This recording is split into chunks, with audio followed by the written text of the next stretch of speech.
আমার জন্য আমার এলাকার মানুষকে যেন বঞ্চিত করা না হয়। আমি এই সংসদে অনুমতি নিয়ে কখনো বিরোধিতা হয় না।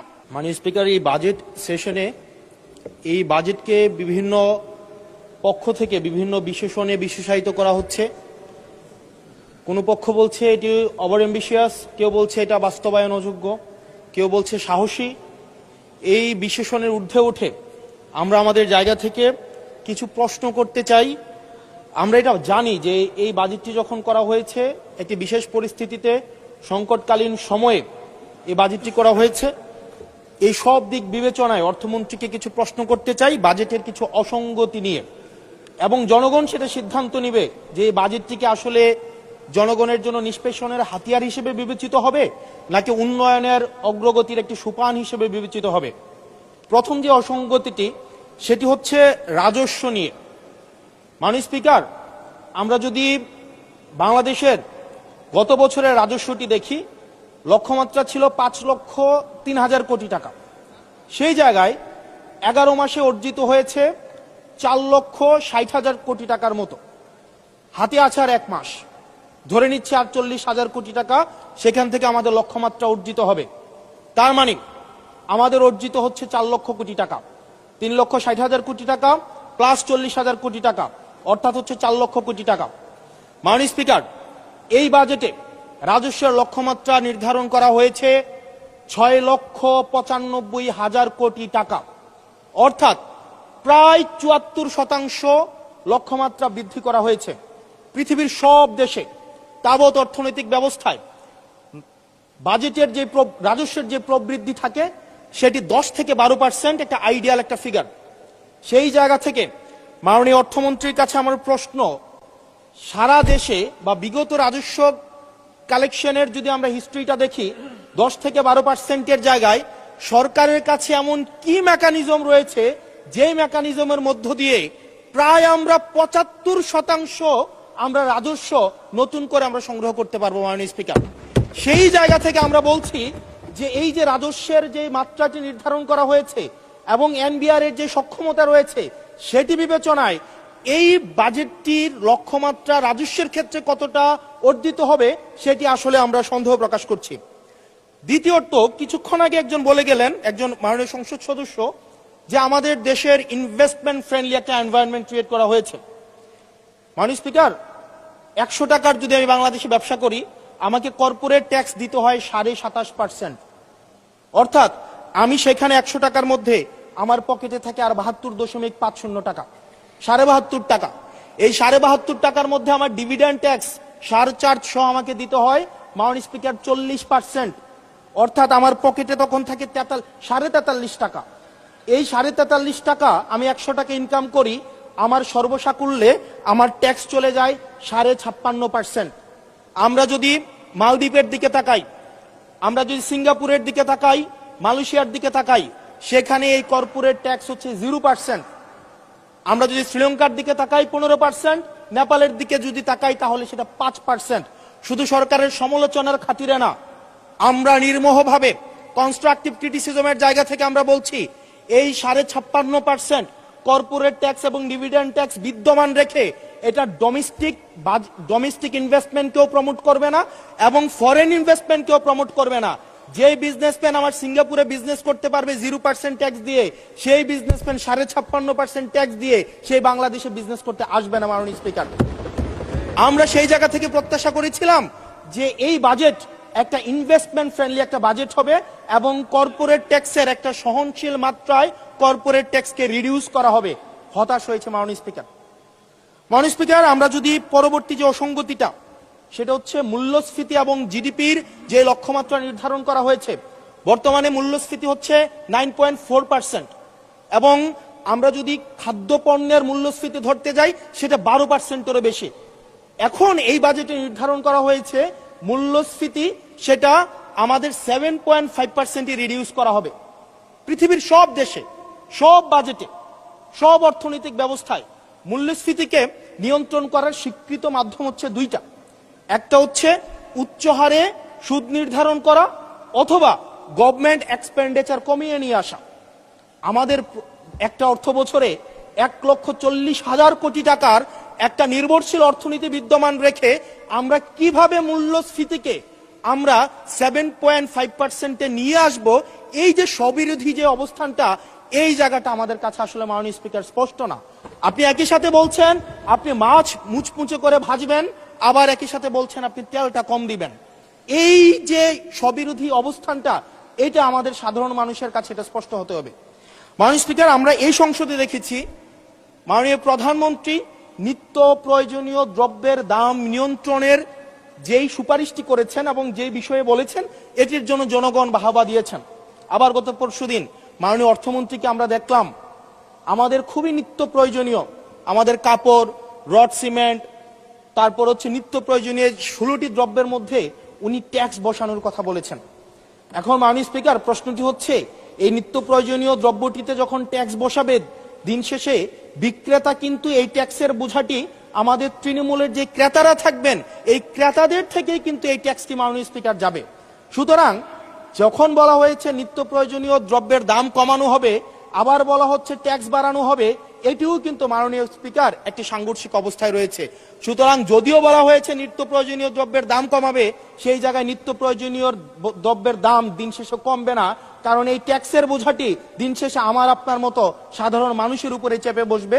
দিন শেষে এই জায়গাটি হচ্ছে মাননীয় স্পিকার প্রশ্নবিদ্ধ।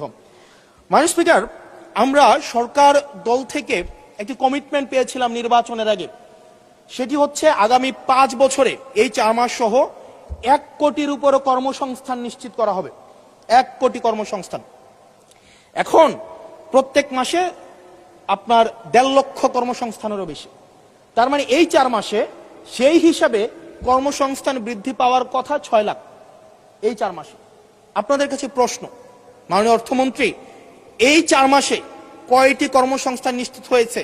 আদৌ কি 6 লাখ কর্মসংস্থান নিশ্চিত হয়েছে? যদি হয়ে থাকে সেই কর্মসংস্থানগুলো কোথায়? সেই চাকরিগুলো কোথায়? যারা শিক্ষিত হয়ে সার্টিফিকেট হাতে নিয়ে চাকরির জন্য দুয়ারে দুয়ারে যাচ্ছে, ক্ষুদ্র ঋণের জন্য দুয়ারে দুয়ারে যাচ্ছে, আসলেই কি আমরা এই 6 লাখ কর্মসংস্থান আমরা সৃষ্টি করতে পেরেছি কিনা, নাকি নির্বাচনের আগে সেটি শুধুমাত্র প্রতিশ্রুতির মধ্যেই সীমাবদ্ধ থাকবে? এই বিষয়টি আমাদের স্পষ্ট হতে হবে। মাননীয় স্পিকার, আমরা প্রাচীন একটি ভারতের একটা প্রবাদ আছে, এই যে আমাদের একটি সান্ধ্যকালীন সংসদ চলছে, আমাদের মধ্যে একটি আলস্য ঝেঁকে বসেছে, আমরা একটু এখন বিশ্রামের একটা আগ্রহ সৃষ্টি হচ্ছে। এরকম একটা বিশ্রামের সময়ে এক ভারতের প্রাচীন ভারতের একটা প্রবাদ আছে। সেই প্রবাদে একজন বলেছিলেন যে ঋণং কৃতা ঘৃতং পিবেত যাবৎ জীবন সুখেং কিবত। অর্থাৎ ঋণ করে প্রয়োজনে ঘি খাও, তাইলেও সুখে থাকো।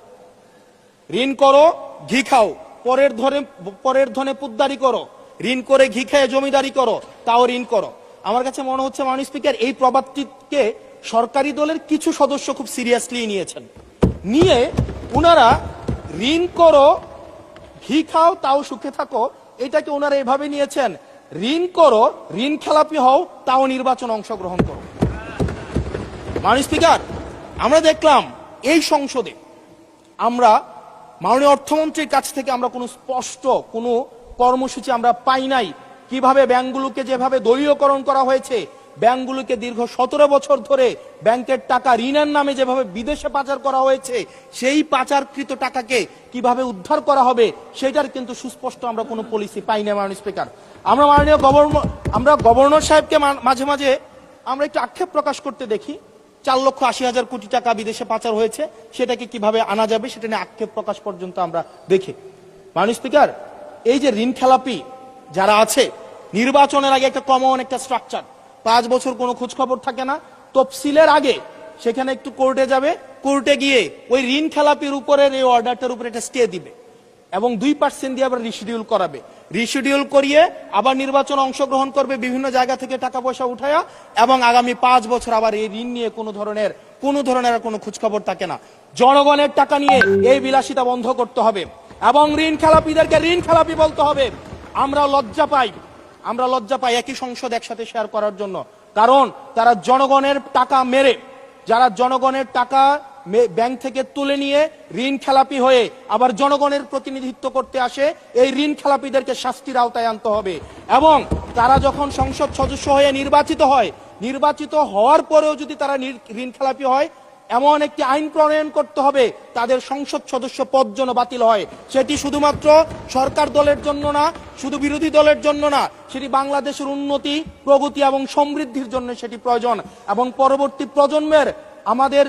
পরবর্তী প্রজন্মের কাছে আমাদের দায় মুক্তির জন্য এটি প্রয়োজন। মাননীয় স্পিকার, আমাদের যেই জায়গায় টাকা পাচার করা হয়েছে, অন্তর্বর্তীকালীন সরকার একটি শ্বেতপত্র প্রকাশ করেছে। এই শ্বেতপত্রতে দেখানো হয়েছে 28 লক্ষ কোটি টাকা হচ্ছে বিদেশে পাচার করা হয়েছে। 28-এর পরে কয়টা সংখ্যা হয় আমি আর্টস ইংলিশ ডিপার্টমেন্টের ছাত্র, আর্টস ব্যাকগ্রাউন্ডে পড়াশোনা করছি, আমার মাথায় আসে না 28-এর পরে কয়টা সংখ্যা হয়। 28-এর পরে না, 28-এর পরে 9টা না, এটাও হয় নাই। 28-এর পরে 28 লক্ষ কোটি টাকা বিদেশে পাচার করা হয়েছে। এখন মাননীয় স্পিকার, যারা পাচার করেছে তারা সদর্পে এখন হচ্ছে মাননীয় স্পিকার গুলশান, বনানী, ধানমন্ডি এই দেশে এখন বুক ফুলিয়ে চলাফেরা করে। মাননীয় স্পিকার, আমরা দেখেছি অন্তর্বর্তীকালীন সরকারের সময় বসুন্ধরার পুত্র সুবহান দেশে ঢুকার সাহস পায় নাই, আমরা দেখেছি আনবির দেশে ঢুকার সাহস পায় নাই। কিন্তু এই সরকার নির্বাচিত হয়ে আসার পরে আমরা দেখেছি সদর্বে এই সুবহানের পুত্র, এই ধর্ষক দেশে ঢুকেছে। মাননীয় স্পিকার, অন্তর্বর্তীকালীন সরকারের সময় দুর্নীতি দমন কমিশন বসুন্ধরার বিরুদ্ধে মামলা করেছে। আমরা দেখেছি এই মামলার কি অগ্রগতি হয়েছে সেটা আমরা জানতে চাই আন্ডার টেবিল কোন ধরনের সমঝোতা হয়েছে কিনা। যদি সমঝোতা না হয়ে থাকে তাহলে তাদের বিরুদ্ধে আইনগত ব্যবস্থা নিতে বাধাটা কোথায় সেটা বাংলাদেশের মানুষের সামনে প্রকাশ করতে হবে। মাননীয় স্পিকার, অন্তর্বর্তীকালীন সরকার এই বসুন্ধরা গ্রুপ যারা বিদেশে টাকা পাচার করেছে, মানুষের সম্পদ দখল করেছে এবং মিডিয়ার মধ্য দিয়ে আওয়ামী লীগের গুম খুন হত্যাকে যারা বৈধতা দিয়েছে, তাদের খুঁটির জোর কোথায় সেটা আমরা জানতে চাই। মাননীয় স্পিকার, অবশ্য শুনতে পেয়েছি, বললে অবশ্য অনেকে রাগ করে।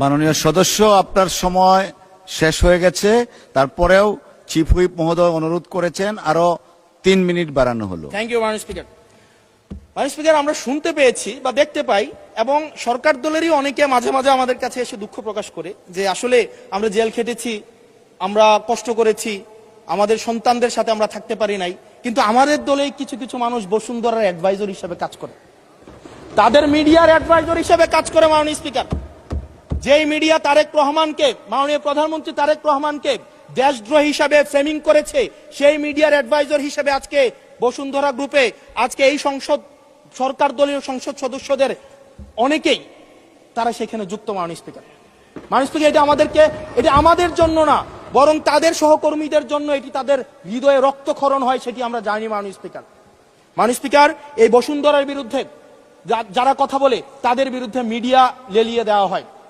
মাননীয় স্পিকার, আমরা যারা ঋণ খেলাপি, যারা ব্যাংকগুলোকে দখল করেছে, যারা গণতন্ত্র পথকে রুদ্ধ করেছে, গুম খুনের বৈধ, একটু ওয়েট করেন, সময় তো দিবে, আসতেছে, শেষ হোক। যারা গুম খুনের, আমি আপনাকে বলছি মিস্টার হাসান, এইদিকে। আমি অ্যাড্রেসিং ইউ মাননীয় স্পিকার। যারা গুম খুনের বৈধতা উৎপাদন করেছে তাদের বিরুদ্ধে আমরা অন্তত বিএনপি থেকে স্ট্রিক্ট আমরা অ্যাকশন দেখতে চাই। মাননীয় স্পিকার, মাননীয় প্রধানমন্ত্রী প্রতিশোধ পরায়ণ হন নাই, আমরা সেটাকে ওয়েলকাম জানাই। মাননীয় স্পিকার, প্রতিশোধ পরায়ণ না হওয়া আর সুবিচার নিশ্চিত না করা দুইটা এক না। মাননীয় স্পিকার, আমরা ওয়েলকাম করি উনি প্রতিশোধ পরায়ণ হন নাই, ব্যক্তিগত রাগ ক্ষোভের ঊর্ধ্বে উনি উঠতে পেরেছেন, কিন্তু আমরা এটা উনার কাছ থেকে শুনতে চাই, উনার দলের কাছ থেকে শুনতে চাই গুম খুনের হত্যার উনি সুবিচার নিশ্চিত করবেন, উনি আইনের শাসন নিশ্চিত করবেন এবং এতদিন ধরে যারা নিয়ন্ত্রিত মিডিয়ার মাধ্যমে এই ফেসিবাদের পক্ষে যারা বয়ান উৎপাদন করেছেন তাদের বিরুদ্ধে উনি সুবিচার নিশ্চিত করবেন। মাননীয় স্পিকার, আমাদের প্রতিহিংসার কথা বলছি না, প্রতিশোধ পরায়ণতার কথা বলছি না। মাননীয় স্পিকার, আজকে এই জায়গাতে আমরা আবার দেখতে পাচ্ছি যেটা আমাদেরকে শঙ্কার মধ্যে ফেলে, রাজনৈতিক প্রতিহিংসার রাজনীতি আবার শুরু হচ্ছে। মাননীয় স্পিকার, একজন সরকার দলীয় একজন প্রতিমন্ত্রীর বিরুদ্ধে কথা বলায় মিডিয়ার একজন সম্পাদকের বিরুদ্ধে মামলা করা হয়েছে। মাননীয় স্পিকার, এটি খুবই দুঃখজনক। ওনাকে জেলে নেওয়া হয়েছে একজন প্রতিমন্ত্রীর বিরুদ্ধে কথা বলায়। এবং মাননীয় স্পিকার, আমি আপনার প্রোটেকশন দাবি করছি, কারণ আমরাও বলতে ভয় পাই কারণ আমরা যদি সরকারের সমালোচনা করি, কোনো প্রতিমন্ত্রীর বিরুদ্ধে কথা বলি, মন্ত্রীর বিরুদ্ধে কথা বলি, আমার এলাকার বাজেট দিয়ে বন্ধ করে দিবে না সেটার কিন্তু নিশ্চয়তা নাই। সেই কারণে আমাদের মধ্যে অনেকেই কথা বলার সময় আওয়াজটা একটু কম করে বলে। মাননীয় স্পিকার, আপনার কাছে অনুরোধ করি, আমার জন্য আমার এলাকার মানুষকে যেন বঞ্চিত করা না হয়। আমি এই সংসদে অনুমতি নিয়ে কখনো বিরোধিতা হয় না, কখনো অনুমতি নিয়ে আমি আপনার বিরোধিতা করতে চাই। অসংখ্য ধন্যবাদ মাননীয় সদস্য। আর দেয়া যাচ্ছে না, আপনাকে সর্বোচ্চ দেয়া হয়েছে। পরের বার please take your seat. Thank you.